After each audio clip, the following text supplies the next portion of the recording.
Let's discuss function notation and graphs. On this graph, I've got a whole bunch of points. This is my y-axis, this is my x-axis. Everything has been numbered and labeled for you. So we got this lovely graph that you probably have on your homework. On your homework, they're going to ask you to find some stuff on the graph. They're going to ask you to find f of -5, for instance. Well, right now, we know that this is just another way of replacing my x. So the -5 represents the x. We know x is -5.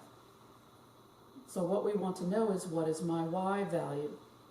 Well, if x is a -5, we are going to go to our graph, and we're going to go to -5. This is my x value.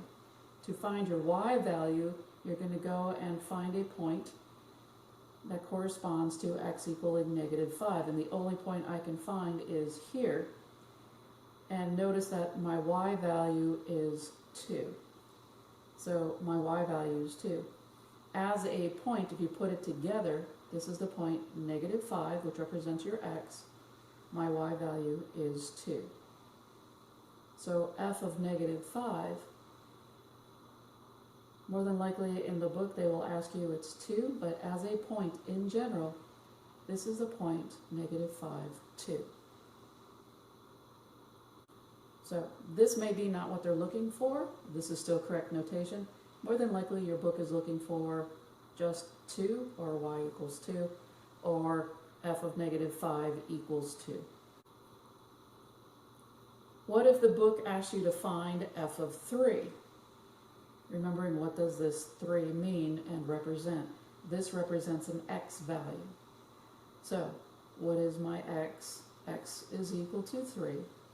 This means that we must find a y value. Well, in order to find the y value, go to the x-axis and go to the number 3. And there's only one point associated with x equals 3, and that is this point right here. Since this is -3, the only number that I haven't done is this way, and it's represented by what looks like a -2 for y. So if x is 3, y is -2. So as a point, you will get 3 -2. If you write y equals -2, that's fine. I believe the book will probably want just the -2. New example. I have double starred this one because it gets a little bit more complicated. Notice I still have dots on my graph. You can see all these lovely little dots I put on there. This is my y-axis. This is my x-axis, and everything has been numbered for you. Now the book wants us to find f of 2. Remember what this 2 represents. This means x. X is 2. So what I want to do is go to the x-axis on the graph and look for 2, and the point is right there on the graph. So we want to find our y value. We don't know what it is, but we're going to find it. Notice there's only one point, so we should only have one answer, and it's on the x-axis. Well, the only thing that is this x-axis represents for the y value is the number 0.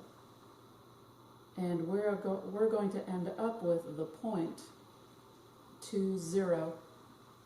This makes more sense. However, your book may just want to end up with this as your answer.